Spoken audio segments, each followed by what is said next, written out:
Hi guys, this is Beekeeper Charlotte from CarolinaHoneybees.com, and on this lovely morning I am getting ready to put my bees to bed for the winter. At least I hope so. Sometimes we have freakishly warm winters and I could have to go in there and look again. But for the most part, I hope that I am finished with bee inspections and I've done almost all I can do, and we'll just have to wait and see how the winter progresses. Everybody has their own way of doing this. This is my way. It may not be the best way, but it's the one that works for me now. I take some dry sugar and I pour it into any type of container, any type of mixing bucket. And honestly, I normally have a much larger bucket that I mix in, or a wider pail. So I'm at somewhat of a disadvantage this morning, but the principle is still the same. After I pour some dry sugar in here, and I guesstimate how much I'll need, then I add some warm water. I'm not trying to dissolve the sugar. I just want it to clump together. So keep a little bit of dry sugar on hand in case you add too much water and get it soupy. I don't want it to be soupy. I want it to be clumpy, so that when I get to the hives, I can get a big spoonful like this and it'll just kind of clump. So just dampened sugar, but not in the melty stage.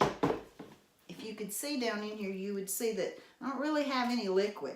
I don't really have anything that will run. Now, I also like to put just a few drops of Honeybee Healthy. I think it just kind of helps encourage the bees to use the sugar.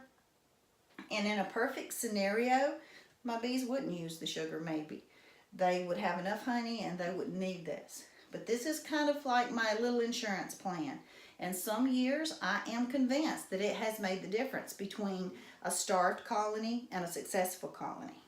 So I put just a few drops of Honeybee Healthy and I mix this up till I get that good clumpy consistency.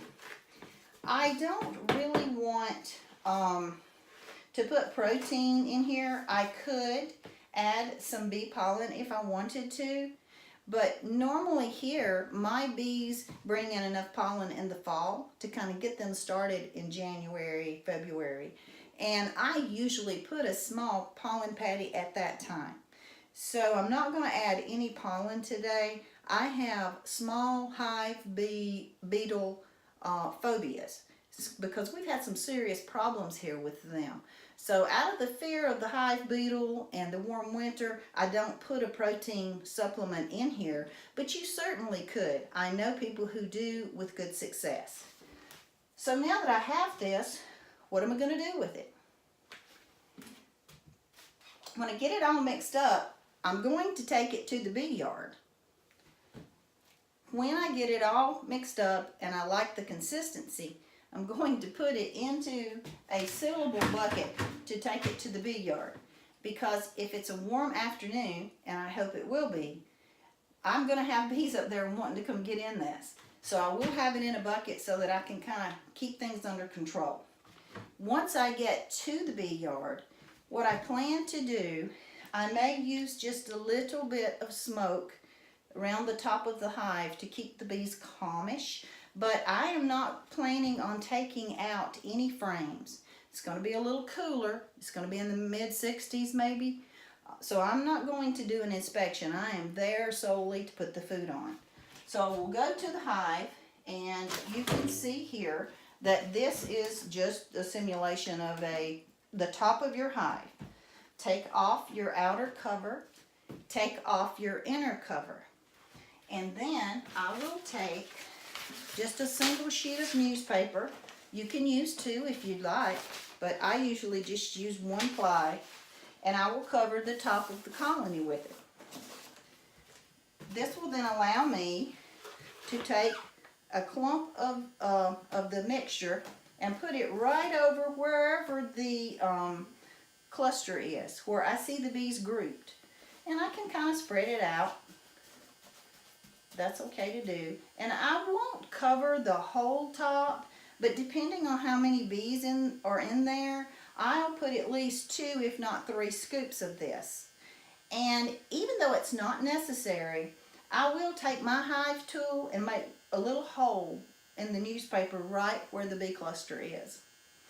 And this will allow the bees, it's what I call having sugar on their head. Bees tend to feed up. And if they need food and they can have full frames of honey on the side and starve to death. They tend to feed up. So I like to have sugar on their head. I like to have some food right above them. Now, I also sometimes will take off that food super that they have and do this in between the bottom brood box and my food super. When I put the hive back together, then I will set this food super on top and kind of squish it down and to close it up well. And that will allow this clumpy sugar to kind of ooze up between the frames. The reason I do that is that I think sometimes, especially small colonies, may get stuck. In the winter when it's cold, they don't move very much. And when they're making the transition from the bottom brood box up into the food super, if we have a really cold front that comes in and they just don't make that transition when they need to, I feel that doing this has really saved some of my smaller colonies. So I do that just as a precaution. If it is not too cool today to open the top and lift the box off, I will do that also. Now, another thing to consider, I have a slightly different inner cover than standard. Mine are modified so that I have just a little bit more room here. If you don't have that, it's okay to put your inner cover on there and as I said, kind of squish this down. But you do want to be sure that the outsides are completely sealed so that you can't have robber bees coming in to try to steal this and cause trouble. Now, you might say, well, why can't I just put the dry sugar on top of the inner cover? You certainly can. That is fine. I like this a little better because it's right there. It doesn't have to be warm enough for them to come up through the hole, get the dry sugar, and go back. As the cluster moves up through the colony during the winter, this right here will be readily accessible to them.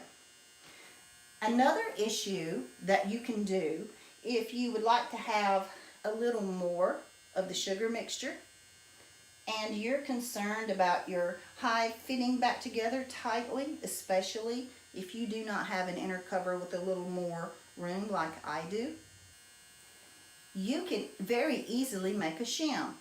And a shim is nothing but a wooden rectangle. It can be made out of like little 1x1 bys and just easily nailed together. This shim then can be placed on top of that top food super and you can fill your sugar mixture in and then put your inner cover back on and close up your hive. And this will allow you to have a little bit more sugar there. Now, from my perspective, the worst thing that's going to happen is this is a waste of time and a waste of money. It's not going to hurt anything.